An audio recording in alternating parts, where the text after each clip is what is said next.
Hi, folks. You're with Tacitus today. Tacitus today, your pushback channel, and thank you for joining this audio live stream. In this essay, I'd like to go back to the ongoing French riots, or the riots in France, where black and brown people are rioting and looting and torching and burning down libraries and otherwise spreading mayhem, all in the interests of, so we're told by the globalist media, at least. They're doing it because the white people made them do it. They're only fighting. They're not rioting and looting and burning down libraries and public buildings. No. They're fighting back against fucking Nazis. So they're quite justified in doing it. I was listening to some of the coverage by the BBC from Britain about it, and I couldn't believe it. Are we on the same planet with the BBC? Well, it's just a bit of unrest, that's all. Just a little bit of unrest. I mean, it's just these people have genuine grievances. They are the victims of evil white supremacist, fascist, Nazi, Hitler. Hitler was seen going around the corner. And so they're quite justified in this bit of unrest. That's all it is. And they're totally justified in it. And it's only if these damn white fucking fascist Nazis stop oppressing them, then maybe they won't riot anymore. So should they take any responsibility? Absolutely not. They were forced into it by those damn fucking white Nazis.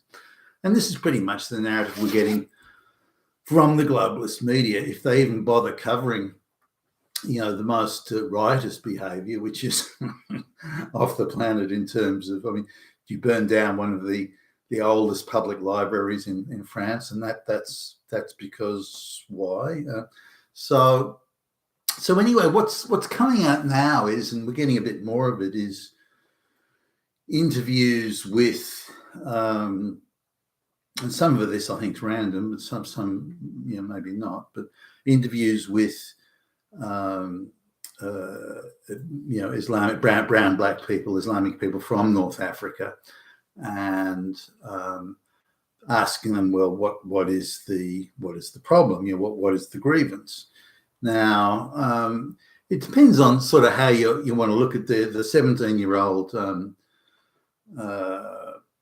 North African Islamic youth that was shot by police. He's got a criminal history, as I understand it. The police officer was pointing a gun at him, telling him to get out the car.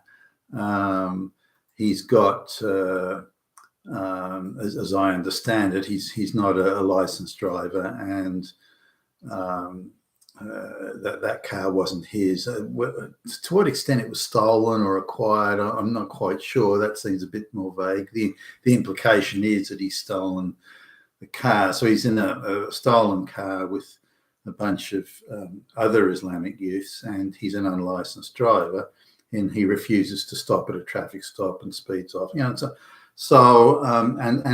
you need just to understand the police are saying, asked him a number of times to get out of the car. It's a lawful order. And then the policeman draws a gun and points it at him, saying, get out of the car. Now, this is in an area of, France, where it's got a high, very high rate of violence and use of weapons and firearms. So the policeman's pointing a gun, saying, get out of the car, switch off the engine, get out of the car, and the kid decides to speed off. Now, you could say that it's being that the BBC is an example of the globalist media saying, well, it was just a traffic stop. It was just over a piece of paper. He was killed from a piece of paper by a white fascist Nazi cop. And no, that's not.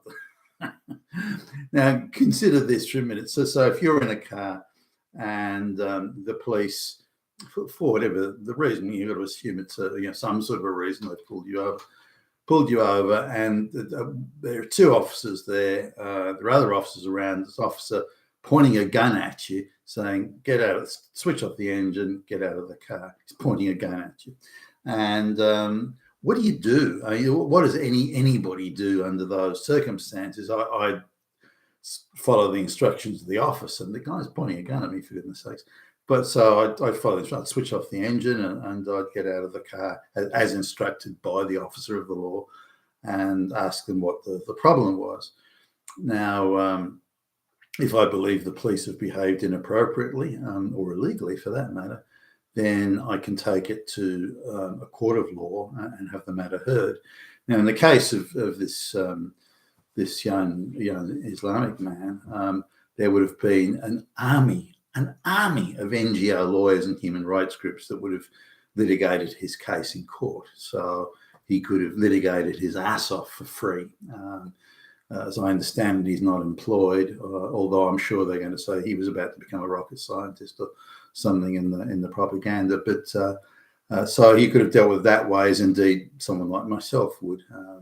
If the police have behaved inappropriately, I may point out that they're transgressing the law, and that I will require them to appear before a magistrate to show cause, which usually sobers them up rather quickly if they're overstepping the mark. But irrespective, a police officer's pointing a gun at me, I've already defied police instructions, and so it's time that any sensible person. So this idea that it's some sort of blameless, he's only a kid, it was blamed, it was just a traffic stop, it's a bit of paper. That's not the story. That's not what happened. So let's get that off the table straight away.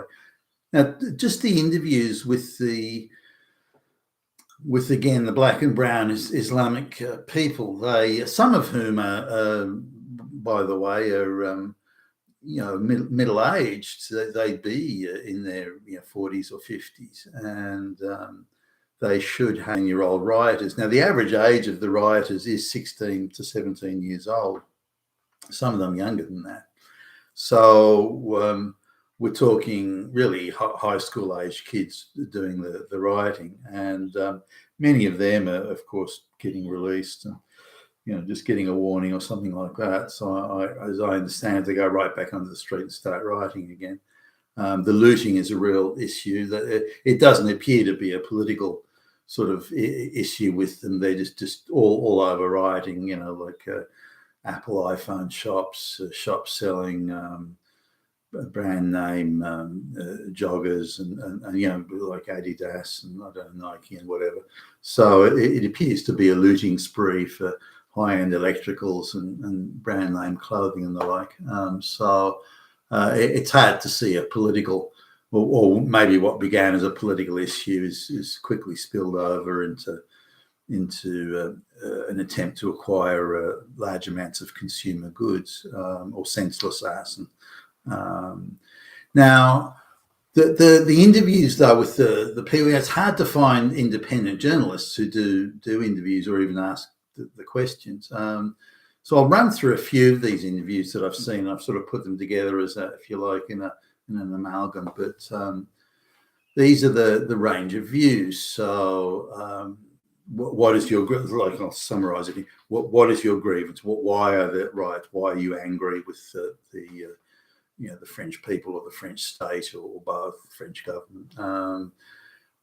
Well, they don't respect us enough. Okay, it's a bit of a hard one to see what respect is reasonable. They should respect that we are a nation within a nation. We are a separate nation, and they should respect us. Okay, well, gee, why come to a Christian nation and demand separate nation status and particular and specific respect for your religion, Islam in this case? They can't answer that. Well, why not? We have as much right to be here. So in other, they talk about how the world, anybody who wants to leave any part of the world and go to any other part of the world should be able to do so without any restriction, which just happens to perfectly align with the globalist talking points and all the NGO activist talking points. So this is the mass migration, sort of the undergirding ideology for mass migration. Anyone should be able to go anywhere. But when we just look at the reality of that, means the poor people want to leave the poor places and go to the rich places. The rich people don't want to go to the poor places. So it's only a one-way traffic thing. It's not that everybody moves everywhere. It's one-way traffic. That's it. And that fails to be, or people don't sort of mention that.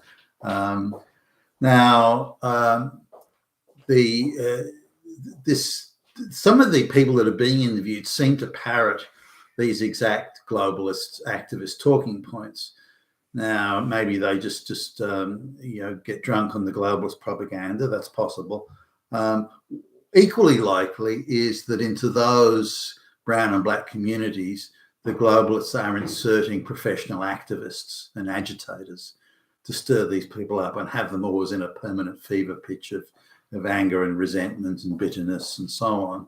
So they're taken from their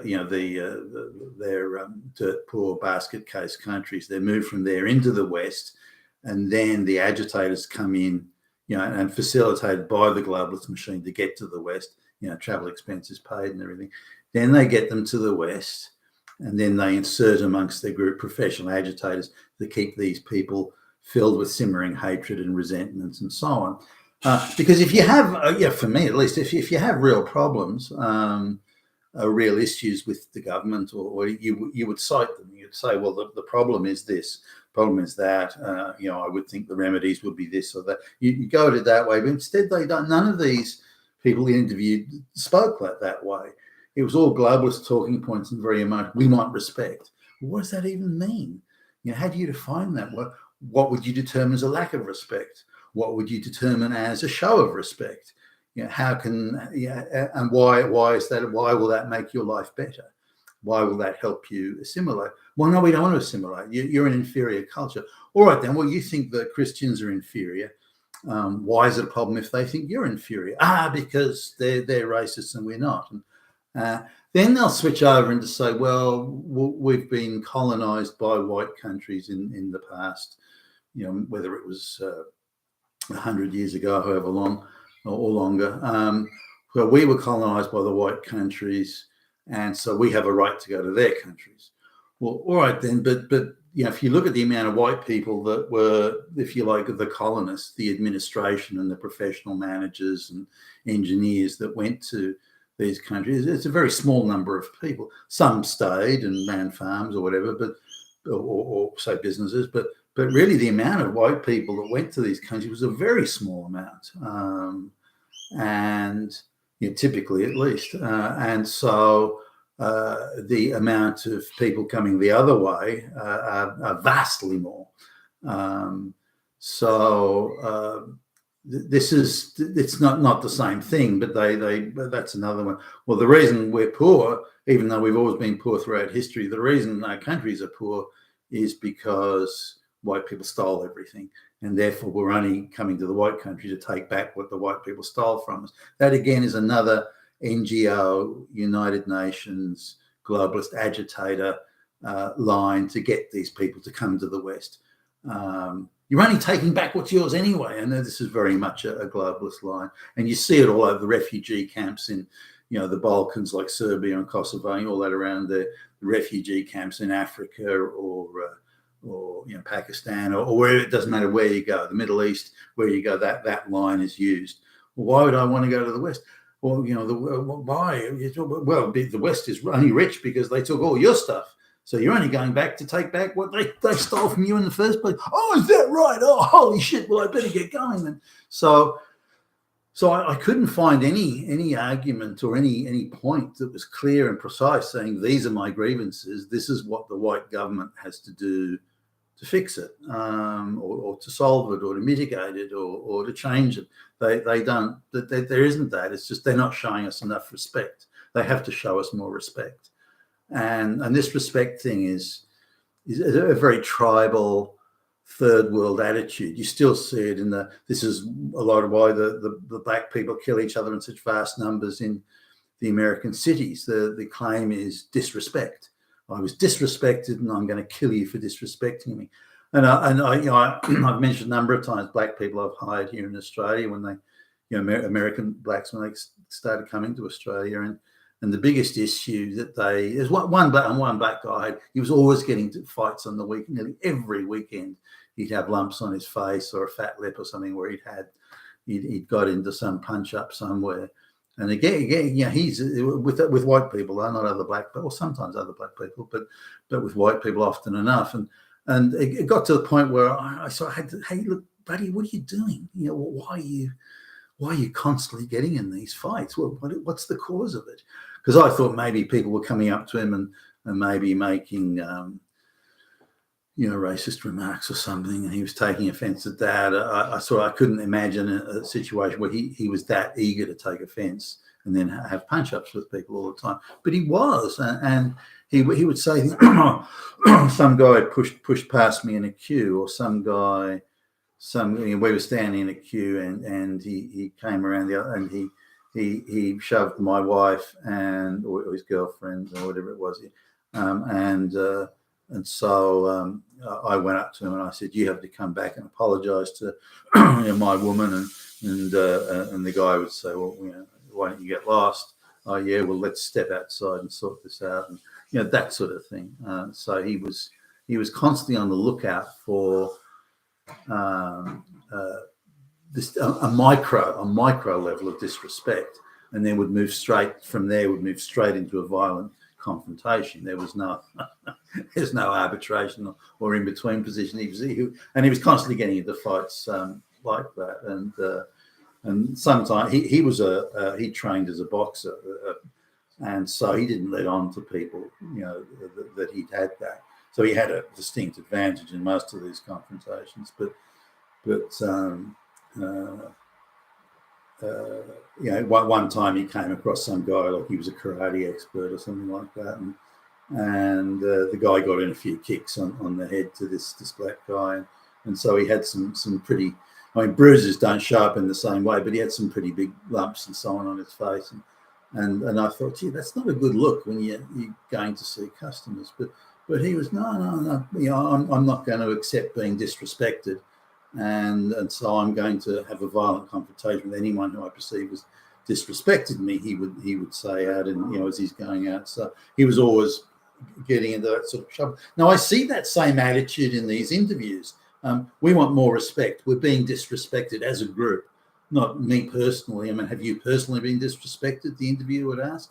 Well, no, not me, but our race is, our religion is disrespected, and therefore I have to violently confront the white people because of some sort of miasma of disrespect that I can't define and I can't say that I've ever suffered from.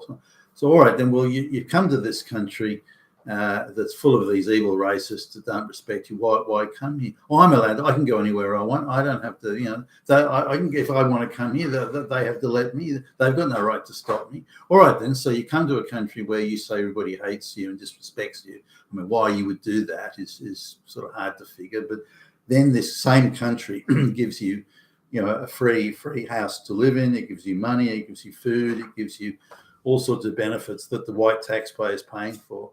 And yet you still say that you're hard done by. You're getting a raw deal.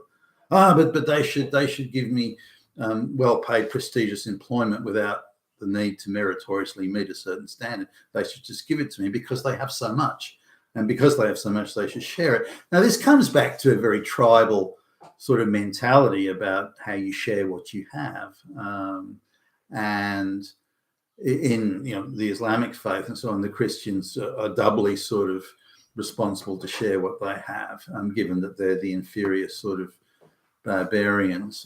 But there's no idea of, there was no even concept of a capitalist society with an advanced stage capitalist sort of structure of society and the economy. That they've never lived through that, so they don't understand it, and they don't understand how it's formed.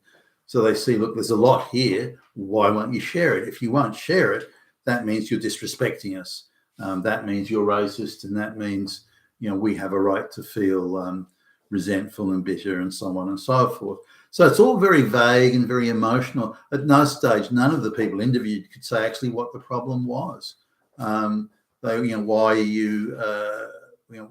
are you rioting? What can the French do to satisfy you, to appease you, to give you what you want? And there'd be shrugs, and they don't know. Give us everything, whatever we want, whenever we want it. That's the only way. Well, that's the sort of thing you would see. A child would say that, and that's the reasoning that these people apply. It seems to be that the minimal reasoning of a low IQ child seems to be what they put forward in the interviews. And so I mean there'll be other interviews coming along, I guess, but I couldn't find a single interview that of the Islamic people, or even of alleged rioters, where they could make where anyone could make any sense out of it.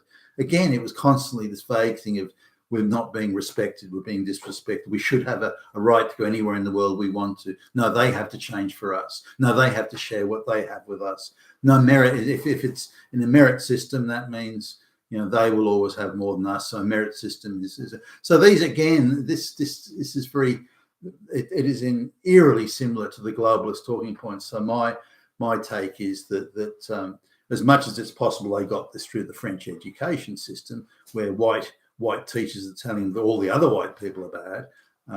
So that's all other white people are Nazi oppressors. That's a racist Nazi oppressors, no less.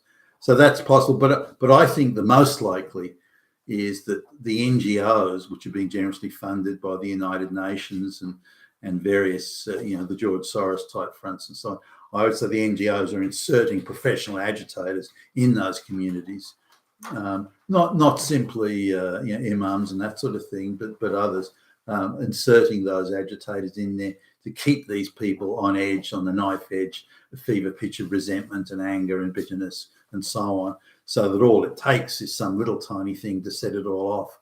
And that's also, you look at the media coverage of the globalist media universally are covering this as being some minor unrest caused by evil white fascist Nazi racist cops and white people generally.